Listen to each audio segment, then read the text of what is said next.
a council that responded to members of the heads of departments that could not finish or conclude their lifestyle audits. I also indicated on the 17th of July that there were departments that underspent seriously. The total underspend at that time stood at 1.8 billion. It has now gone to 1.3 after the authorization of some of the transactions that we requested to be carried over. To me, this was a serious underperformance by heads of departments. There are also heads of departments that have missed their performance targets, and we took serious exception that with the challenges that we are facing of service delivery, we can afford departments that are missing performance targets. We also found some audit outcomes which indicated some departments are not performing ideally. Within that context, I've taken a decision to reshuffle and reset heads of departments and remove other heads of departments from their responsibilities. And from the 1st of August, these are the new heads of departments of each and every department in the province. eGov is Masawata Mutlaneng. We've removed her from the Department of Infrastructure Development. She's now leading the Department of eGov. The Department of Infrastructure is Mr. Rufus Mutlana. We've removed him from the Department of Education so that he can go to the Department of Infrastructure Development. Treasury, we've maintained Ms. Numi Samnyani as the head of department. COCTA, we've retained Mr. Darion Bartley as the head of department. Transport, we've retained Mr. Dr. Tulani Mdadan, but this post will be advertised later this month. Human Settlement, we've retained Ms. Puleng Kabete Mabaso, and Agriculture, we've maintained Mr. Kulegile Mase.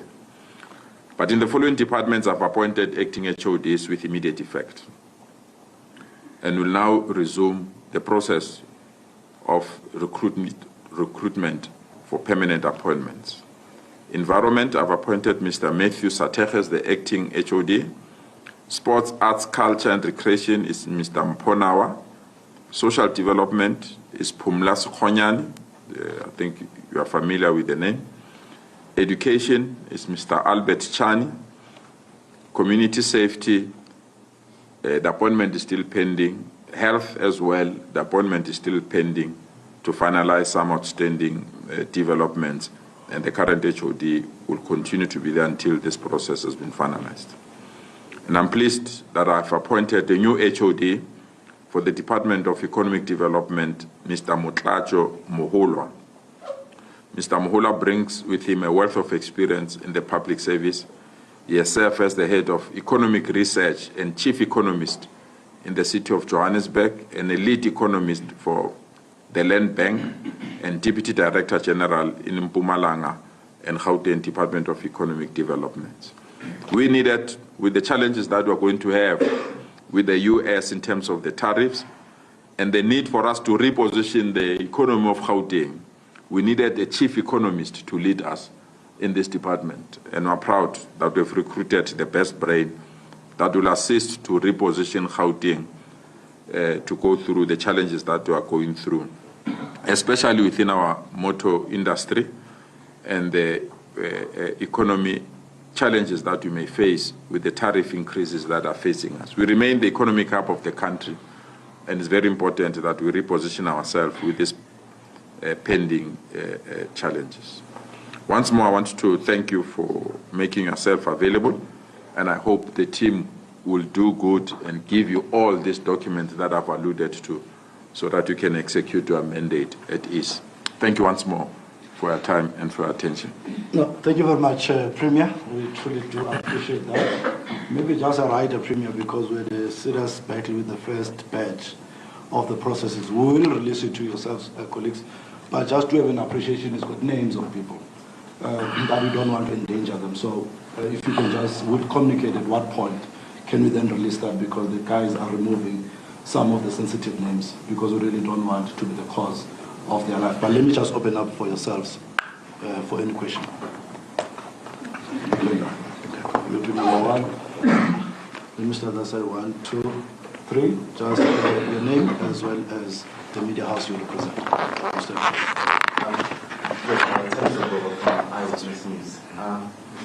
Mr. Lesufi, I think the first question is, obviously you said you've been having these meetings with the municipalities, but I just want to state specifically to the host city, Johannesburg.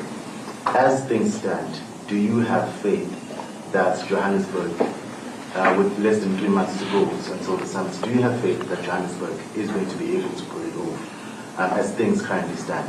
My second question is regarding the reshuffling of the heads of department. I'm sure you're familiar with that video, Yamam Kawud, Susala, New Zealand, stuff like that.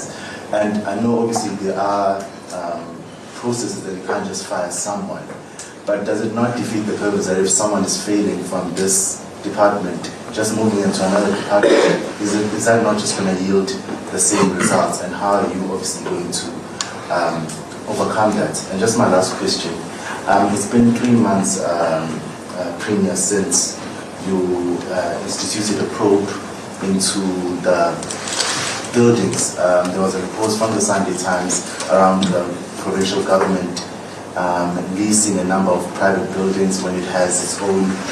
You instituted a probe in April. I just want to know what is the latest on that probe. Thank you. Okay. Premier, so I'm Tony Papa from News 24. With regards to the state of readiness for the G20 summit in November, you're saying that you're going to do walkabouts, just assess every week on Tuesday. Do you not think it's a bit too late to start that now? Correct me if you already started. But is it not just a little bit too late, considering that this is happening in a few months? And when you drive around Gauteng, Premier, what is your assessment of the state of readiness for the G20 summit? I'll leave it there for now. Thank you. Okay, thanks, Senator. Premier Christian Plessis from Netwerk. My question relates to the redaction of the documents. What information will be redacted and what is the reason for that? Solomon Samanga in the legislature had a lot of critique. He said, quote, "You gave us nothing," because there was black ink, a lot of black ink on those 47 reports that were released on the website. And he also referred or threatened with court action pending a meeting with the information regulator or issue with the. Can you just elaborate on those threats or respond to those threats? Thank you. Mr. Lesufi, then I'll finish with it. Thank you. Oh. You can go ahead, my son. It's okay. Okay, thank you very much for going. Premier, I wanted to pick up on my colleague from DW's question about the state of readiness, especially the city. We're reading this morning from the Sunday Times about some of the challenges financially of the city, where the finance minister has given the mayor 2 weeks to sort out basically their house in terms of finances. The confidence that you speak of about the city, are you that confident about that state of readiness, given the mess in terms of finances of the city? Thank you. Okay. Thank you very much, Mr. Panyaza from ENCA. Are you able to share with us how many cases from the first batch of investigations to the current one have been referred to the law enforcement agencies for criminal investigations, if at all? But number two, the implementation of the recommendations, your critics are saying it appears to be too slow in terms of implementing the recommendations in some instances. Are you happy with the speed and the pace that your administration has taken to implement the recommendations? On the understanding, you have moved from 1.8 billion to 1.3, but that's still a lot, Premier. I mean, bearing in mind the amount of challenges you are facing, your citizens complaining about service delivery, key departments involved in that. Surely, more needs to be done. Yes, you have moved HODs around, even though some people will say you have acted in a way that is not necessarily 100% correct, because if you shift them around, it serves no purpose. If they can't perform in that department, you move them to another department. Why not chop them at all? Okay, thank you very much. Colleagues? Let me start with Travis. I asked the team, even before you get the report, if you can give them your email address, or they've sent it already. This is the detailed report of each and every street, each and every traffic light. It's quite a detailed report. I summarized it. I said the team must give it to you, and you will see each and every municipality what we've done thus far, so that you have an idea, an appreciation of the work. When we say we are ready, what does that mean? And I hope when you see the report, you'll see, Tabiso, what do you mean? Obviously, to solve a problem, it means that you must start somewhere. And I always argue with people, when I start this side, the one that are this side will say, but we have not started with us. When I start this side, the one that is on this side will say, we have not started with us. The problems were huge. And I still feel they still need to be attended to. But we are giving a full update, literally, of each and every municipality, each and every. And we've started sometime. We've started long ago. We're now doing physical check because we've been getting reports in terms of oral reports. And sometimes, you know, me and you get good reports when you go on the ground. It's either different. So we want to satisfy ourselves that what we've been receiving thus far is indeed being implemented on the ground. But those that are in Johannesburg, they will tell you. I mean, the M2 between Midrand and Sandton, it was a dark city, the main road. The lights are there in the evening. If you come from OR Tambo, R24, the lights are back. If you check the grass cutting, we've almost 70% started to work that thing. My only limitation, and I've emphasized it to the mayors, I don't want to do this thing for G20. I'm doing it for the citizens of Gauteng. It's just that we are hosting this important activity. We must go beyond the G20 itself and sustain this kind of. So there will be potholes there, and there will be areas where people believe that we have not touched their areas. It's natural. If you start to make such huge intervention, you have to start somewhere, and those that we have not started from them, they will think that there's no meaningful change. And that's the reason why some people say that they don't see the changes that we've made. In terms of Johannesburg, I had a discussion with the executive mayor this morning on the basis of the letter that is received from the minister, Godongwan, on the state of finances of Johannesburg. And the executive mayor is very clear. With the bomb squad that is established and the presidential team that has been assigned to assist us here, all these issues that are identified are issues that they've moved on them. They've attended to them. It's just that the letter came on the basis that what they are seeing as the last reports that they've received. But in between the period in which this letter was written and what they've done as the municipality, there have been meaningful progress. And I've requested him to give me that report before we send it to the minister, and there's a committed to give us that report. So there's a preliminary report he provided this morning. So in terms of Johannesburg, indeed, the challenges is a huge municipality. There have been areas that people feel that we need to accelerate, but I can assure you the presidential turnaround team is literally camped in our province. And we are quite convinced that there will be meaningful changes as we deal with them. You know, the movement of HODs, to me it was very important. It's never happened before. It's the first time in the history of this province that en masse we removed HODs on the basis of non-performance, also on the basis of underperformance in terms of expenditure. And if we are going to have almost 4 departments that I'm speaking to you now that we are refilling their post, and those HODs have been moved because there are processes in government. I wish it was like politicians who can just say we have reshuffled, you go home. Those that are in administration, there are processes. And we don't want to lose money or lose cases on the basis of recklessness because we are excited, we just want to remove people.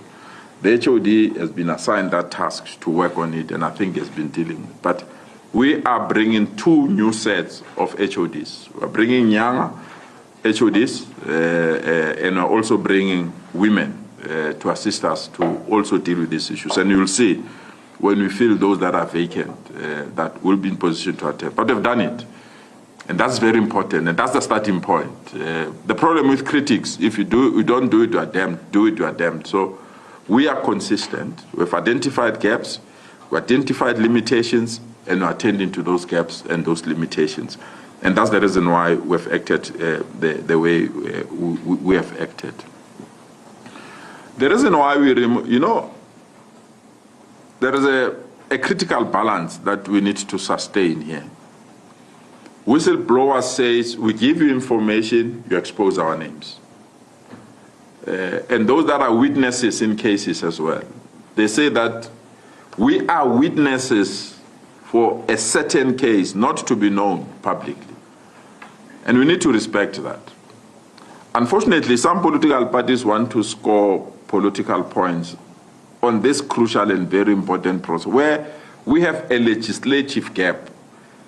And now legislation is being enacted to assist us on how best to protect whistleblowers and how best can we release this kind of information. The Sunday Times today is running a very painful story about people that have been killed in local government. Very painful story. I don't want to add to that list where I'll publish names of people that have given us information, and tomorrow morning I must confront their families to say sorry. So we are only managing names of whistleblowers, not names of people that have committed crime or those that have been found guilty out of their processes. And that's the reason why this information has been managed in that particular fashion. And that is very important, so that those that have information must not be scared to come forward and provide this kind of information. So the investigation is very thorough on the buildings, very extensive. The team has started, and they're probing the relevant information that is needed, and we felt that we should give them the necessary extension that they've requested so that they conclude on this process. And here, we are not going to hide anything. As soon as this report is finalized, like what I'm doing now, we'll make that report public and available as well. I think I responded to Siamtanda in terms of our meetings. We are now starting the physical inspection, but we've been meeting for the last, since the announcement that we're going to host G20, we've been meeting. Actually, the safety team have been meeting every Tuesday. I join those meetings every week, every Tuesday. The ones that are responsible for safety, they've been meeting since last year, every Tuesday. So we're just going through the physical inspection, the look and feel. It's quite a massive task, because we need to also deal with the cultural entertainment. We also need to do with the education of South Africans, because we don't want G20 comes there, South Africans, they don't know who are these people, what are they doing, what are the discussion. So there's an education element that we have also included. But there are 3 areas that are non-negotiable. And you'll see this Friday, the president is joining us in the province on the water part. There is something we're going to unveil, water. There are 3 areas that are non-negotiable. It's water, it's electricity, and sanitation. Those 3, all our municipalities must ensure that we don't have challenges. That we've just concluded the water maintenance. You'll recall in the last 3 weeks, people are complaining about water. I'm glad that that maintenance has been finalized now, and then we'll be in a position to attend to the minor challenges that are still remaining. So we've been meeting, and then we'll continue to meet, but on Tuesdays, we just want to go and do physical inspection and be sure that we'll make South Africans proud. And as Gauteng, I want to assure our citizens, we will make them proud to host this event. It's not the first time. Last year, 2024, we hosted the BRICS set of states, so we've done it. And thus far, there have been not less than 39 G20 meetings in our province already, various subcommittees. I had a pleasure to host the Auditor Generals of the world that were here on G20 and I asked them about our arrangements and readiness. They said that they're coming back with their families individually so that they can explore our country further. So you can see the feedback. It's a very interesting feedback from. So we remain hopeful that we'll deal with all these issues.